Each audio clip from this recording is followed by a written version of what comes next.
Bonjour et bienvenue dans l'émission Paroles de femmes. Cette semaine, ensemble, nous persévérons. Et oui, du lundi au vendredi, il faut de la persévérance pour nous suivre.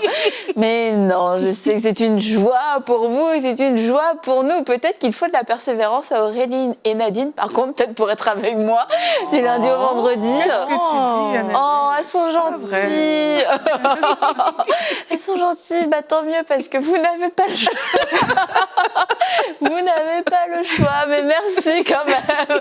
Tant mieux, ça c'est de la persévérance efficace. Au moins, on ne vient pas se faire voler parce qu'on peut persévérer dans la joie. Mais ce n'est pas notre sujet aujourd'hui parce qu'on va plutôt parler des ennemis de la persévérance. Hier, on a vu ce que n'était pas la persévérance. Ce n'était pas cette forme de passivité ou de distraction aussi à l'inverse. Mais aujourd'hui, on va voir que la persévérance a vraiment des ennemis. Il y a des choses dans notre vie. On se dit, bah moi, j'arrive pas à être persévérant. Et puis, on vit juste la persévérance, mais on se rend pas compte qu'en fait, que toute notre vie est remplie de tout ce qui vient combattre la persévérance. Et en fin de journée, à chaque fois, on se dit, mais où est ma persévérance?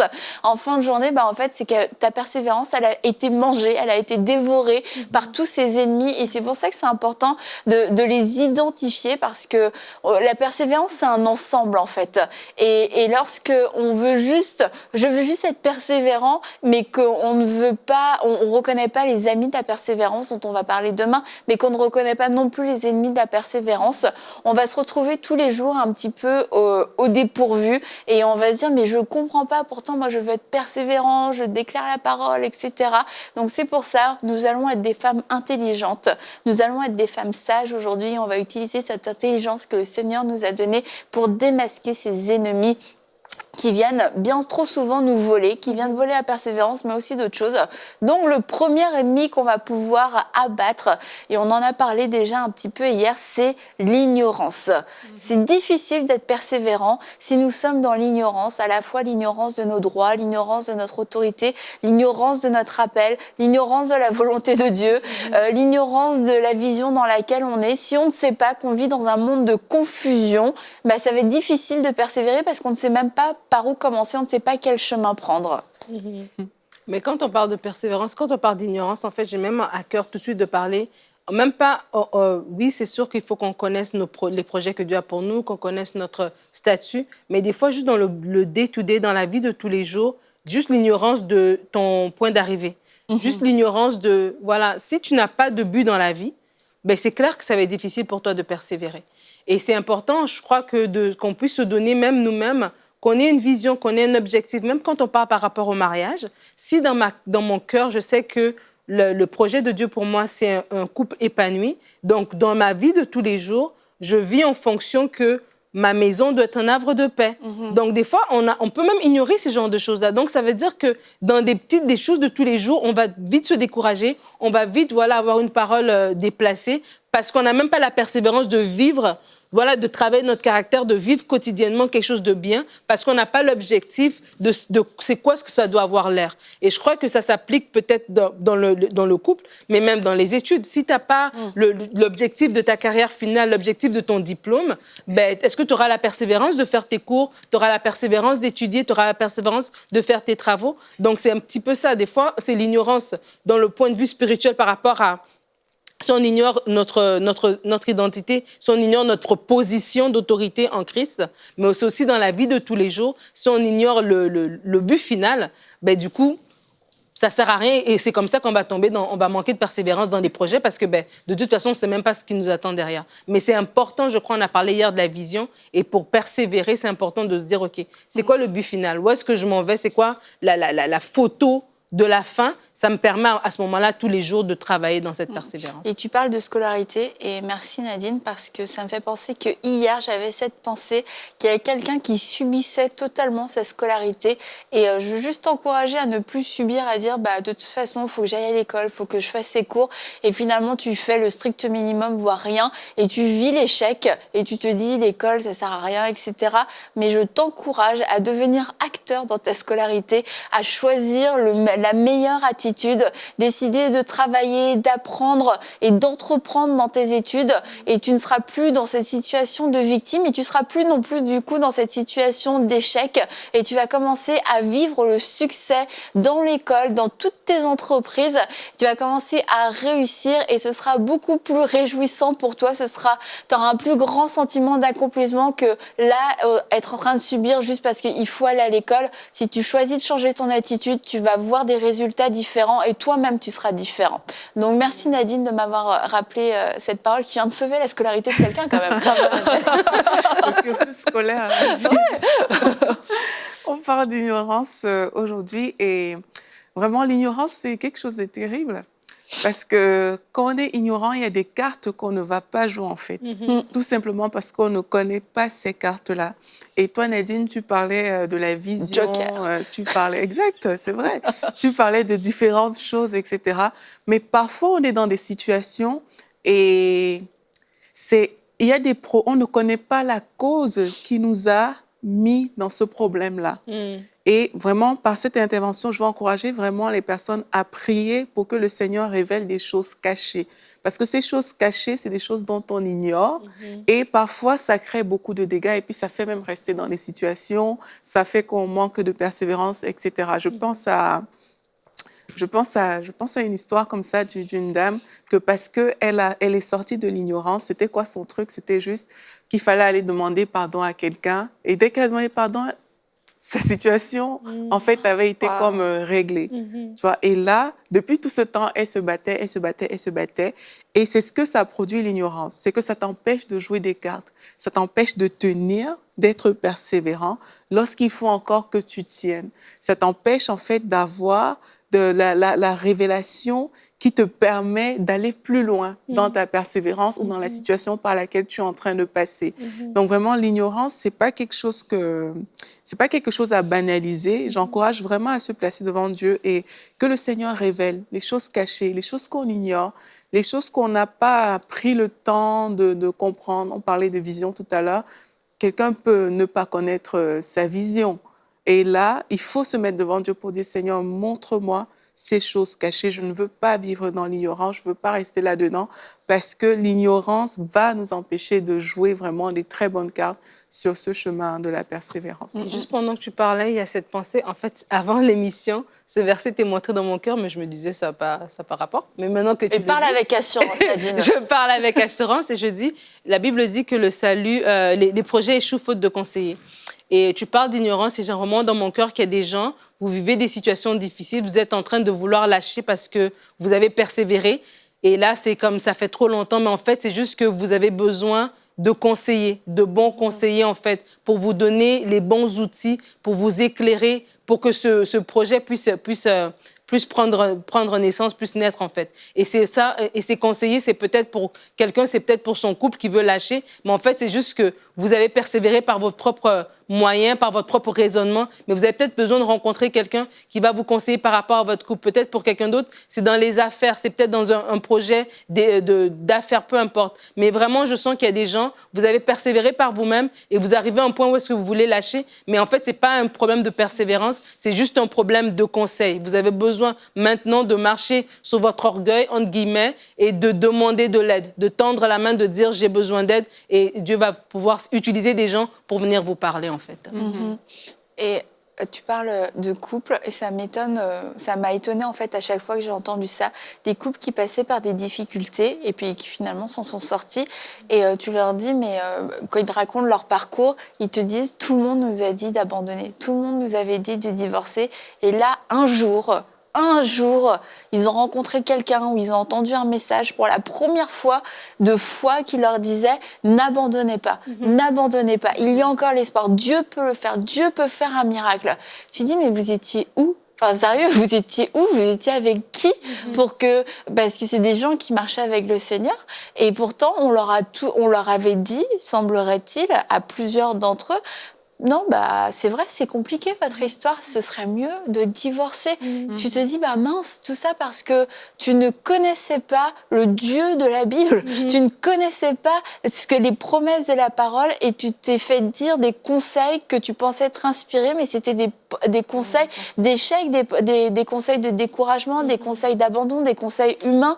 Et tu te dis, bah mince, et c'est vrai, et ces personnes-là, d'un seul coup, hop, elles ont entendu un message de foi et là, elles y ont cru, elles ont saisi ce message, elles se sont dit, mais c'est ça la vérité. Et finalement, elles se sont accrochées et plusieurs d'entre eux ont finalement vécu une percée. Mais tout ça, c'est parti de mauvais conseils ou de pas de conseils du tout pour finalement arriver à la parole de Dieu qui sauve, qui délivre, qui apporte du réconfort, qui apporte de la lumière, qui apporte de la vérité. Et c'est pour ça, merci Nadine pour cette parole parce que c'est vrai que lorsqu'on n'a pas les bons conseils, comme tu l'as dit Aurélie aussi, on ne joue pas les bonnes cartes. Voilà. Et Nadine a parlé d'orgueil tout à l'heure, des personnes qui, elles veulent pas comme revenir peut-être sur les choses qu'elles ont faites, etc., qui marchent sur leur orgueil. Et moi, je crois que l'orgueil, c'est aussi un grand ennemi de la persévérance parce que qu'est-ce que l'orgueil fait faire? L'orgueil te fait t'épuiser parce que tu fais les choses que tu penses être bonnes. T'as pas envie forcément de recevoir des instructions à gauche, à droite. T'as pas envie même En fait, t'as pas envie d'être conseillé. T'as pas envie de toutes ces choses-là. Et l'orgueil, dans ce sens, ça te fait faire. Sauf que tu es dans la mauvaise persévérance, en fait. Parce que tu es en train de faire des choses qui ne vont pas t'aider. Et un jour, à cause de ton orgueil, tu vas arriver au point où tu es vraiment épuisé parce que ta force personnelle va finir par te lâcher, en fait.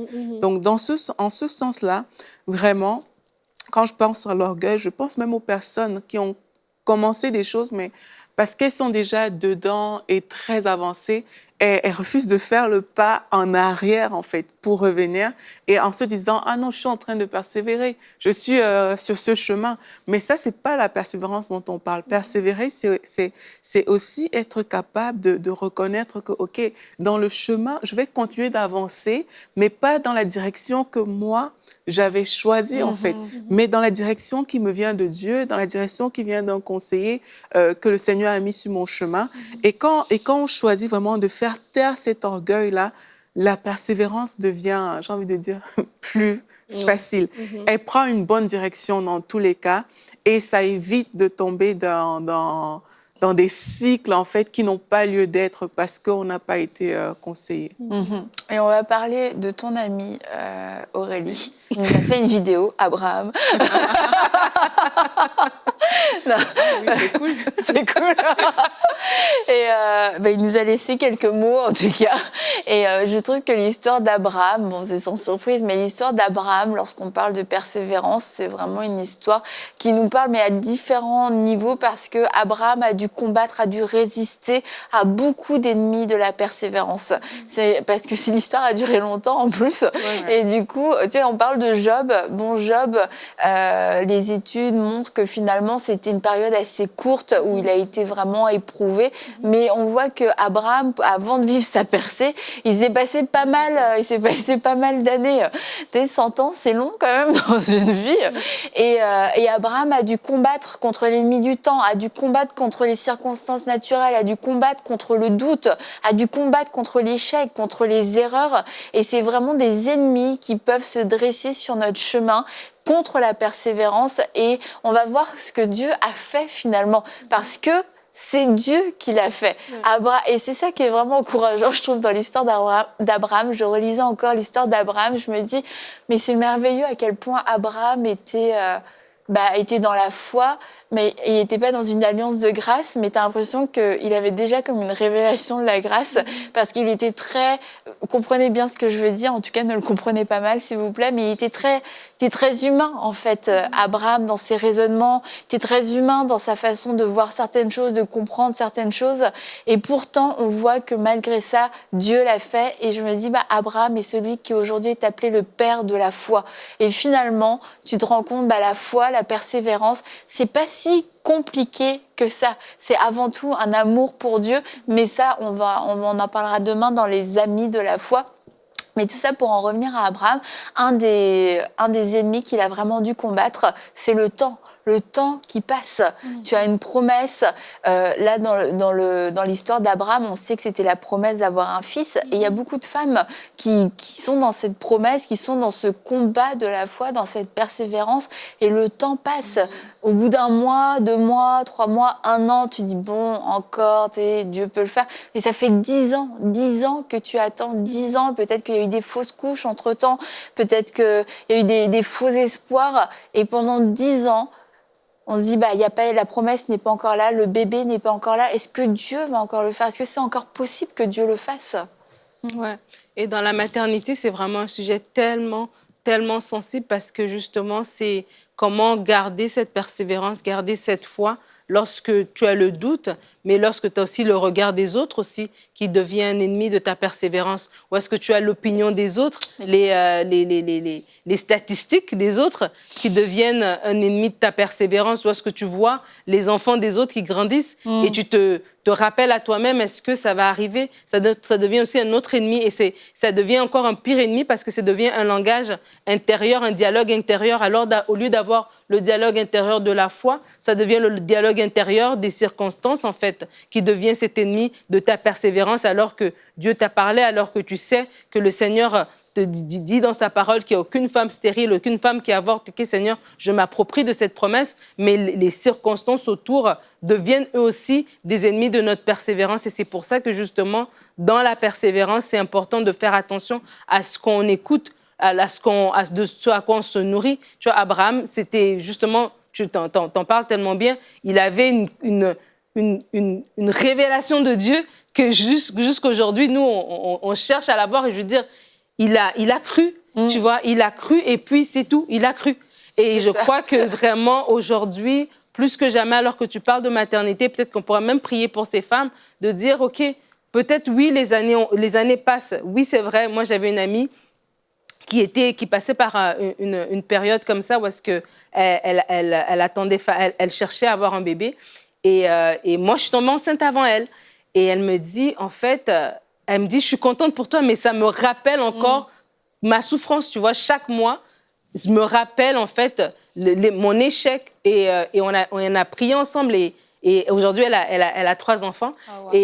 Et c'est juste pour encourager quelqu'un, en fait, pour encourager quelqu'un qui vit cette épreuve de stérilité et que le temps est cet ennemi qui vient gruger à votre persévérance, qui vient gruger à votre foi sincère que Dieu va faire, mais le temps est en train de vous rappeler, chaque anniversaire vous rappelle que ce n'est pas encore arrivé, mais Dieu n'est pas un homme pour mentir, il n'est pas le fils d'un homme pour se repentir. Ce qu'il a dit, il accomplit. Dieu est fidèle, Dieu est amour et Dieu est bon. Et il donne des bonnes choses à ses enfants alors que vous êtes son enfant. Restez dans cette foi. Et s'il y a des gens autour de vous qui minent votre persévérance, qui minent votre foi, ben, c'est des relations à éliminer, c'est des conversations à dire, écoute, tu veux être mon ami, mais ça, ce domaine-là, je ne te permets pas de parler là-dessus parce que j'ai besoin de garder ma foi intacte.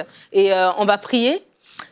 Père de gloire, je viens devant toi, Seigneur, avec tous ces cas dont nous venons de mentionner, tous ces cas de stérilité, tous ces cas d'attente de la maternité. Toi qui es le bon berger, toi qui es celui qui dit ta parole et la parole ne retourne pas à toi avant d'avoir accompli le but pour lequel elle a été envoyée. Seigneur, je prie maintenant pour ces femmes, pour ces couples qui attendent ton intervention. Je prie qu'ils soient fortifiés. Je prie, Seigneur, que toi qui es le Dieu qui répond aux prières, toi qui es le Dieu qui agit. Nous avons vu tant de fois comment tu as agi. Tu as agi par la médecine, mais tu as agi aussi de façon surnaturelle. Nous savons que tu es le Dieu qui agit. Je prie pour ces couples, je prie pour ces femmes, comme Anne, alors qu'elle a eu la parole à travers le sacrificateur Élie, elle est rentrée et son visage n'était plus le même. Je prie pour ta paix dans les foyers. Je prie pour ta joie dans le cœur de ces femmes qui attendent après la maternité. Que maintenant, elles puissent avoir l'assurance que toi, tu es le Dieu qui intervient. Tu es le Dieu qui agit. Tu es le Dieu qui voit.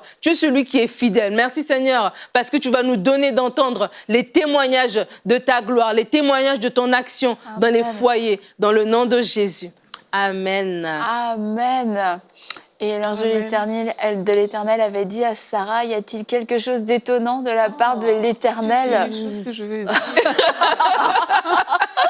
À la même époque, je reviendrai vers toi et tu Amen. auras un fils. Et on Amen. sait, l'histoire nous le dit, Dieu l'a fait.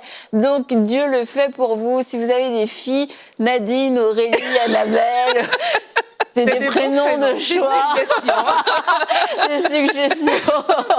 Et je veux dire quelque chose aussi aux femmes pour lesquelles on vient de prier, c'est de ne pas reporter leur fardeau pour rentrer avec ça. Amen. Et vraiment, ça, c'est ultra, ultra important. Vous êtes là, vous nous écoutez, et puis Nadine vient de prier pour vous, et on croit vraiment par la foi et par la grâce de Dieu que cet enfantement, il est là, en fait. Amen. On ne remet pas à demain la prière qui a été faite aujourd'hui. Et je vous encourage, vous qui nous écoutez aujourd'hui, vraiment, alors que le fardeau a été déposé auprès de Dieu, ne le transportez pas à nouveau.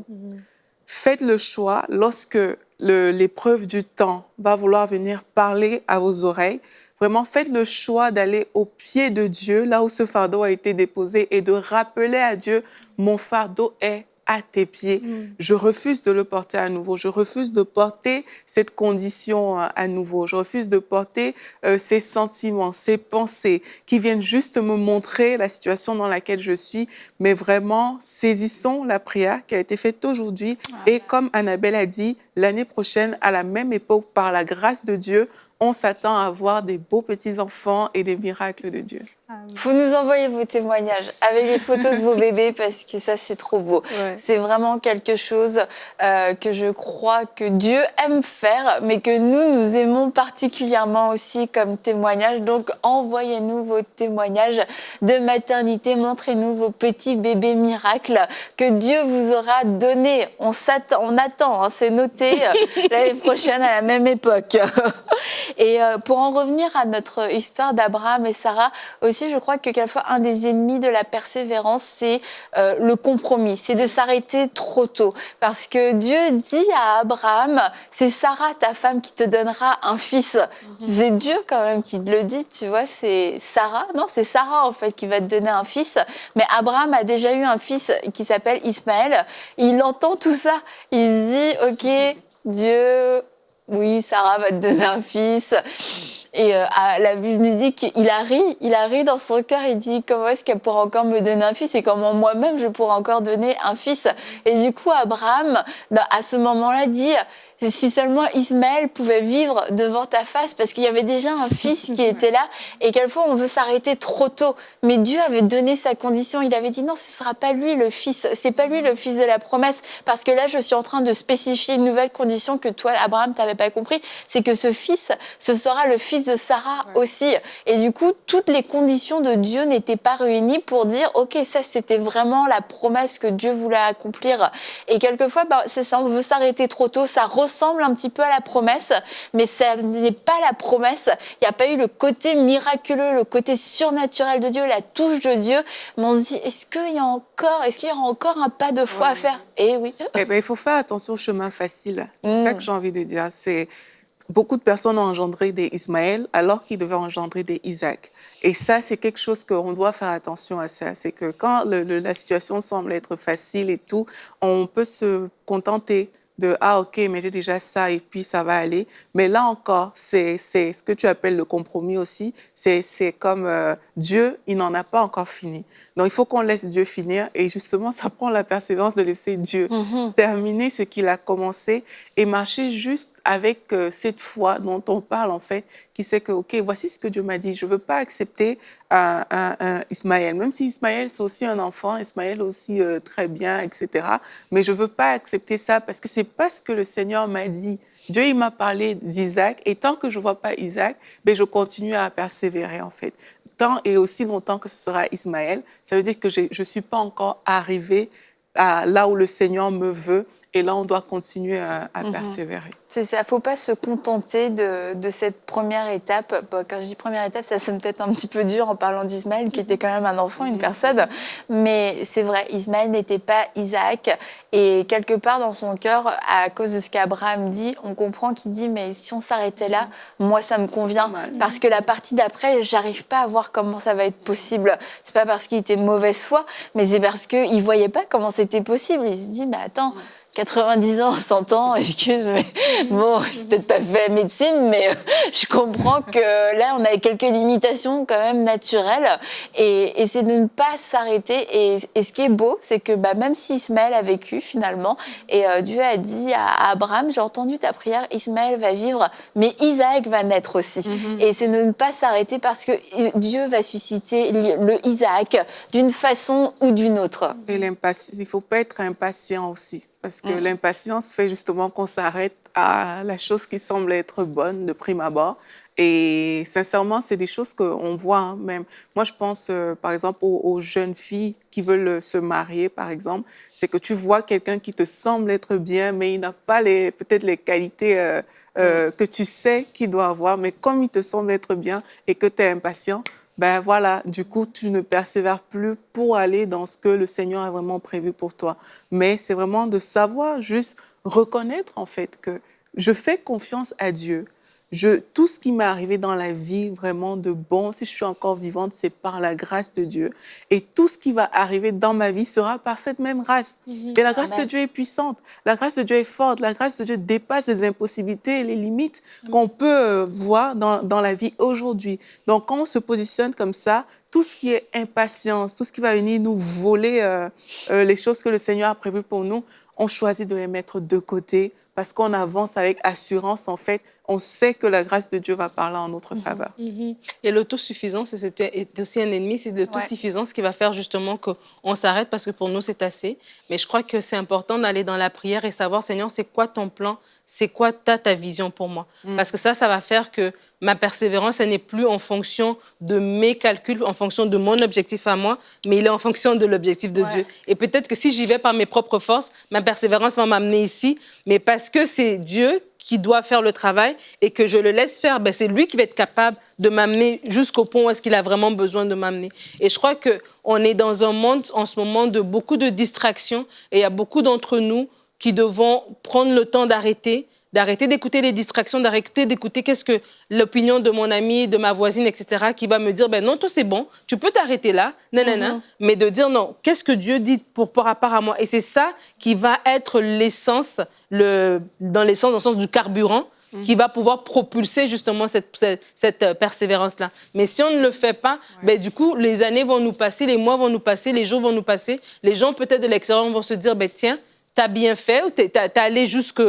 T'as bâti quelque chose de bien, mais c'est pas vraiment ça que Dieu t'a appelé à faire. Et ça, c'est vraiment important, surtout en ce moment, de veiller aux distractions qui sont vraiment un ennemi dans la persévérance. J'ai envie vite de rajouter que arrêter d'écouter les autres, mais parfois arrêter de s'écouter soi-même. Ah ouais. Parce que tu peux être le frein, tu peux être le frein de ta percée, en fait, parce que tu te dis, ah, mais c'est gênant, je veux pas le faire, etc., j'ai honte, etc. Et ça, c'est encore un autre ennemi de la persévérance.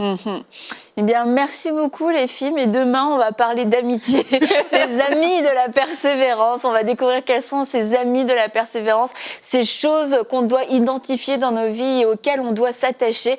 Alors, on se retrouve demain pour une prochaine émission de Paroles de Femmes.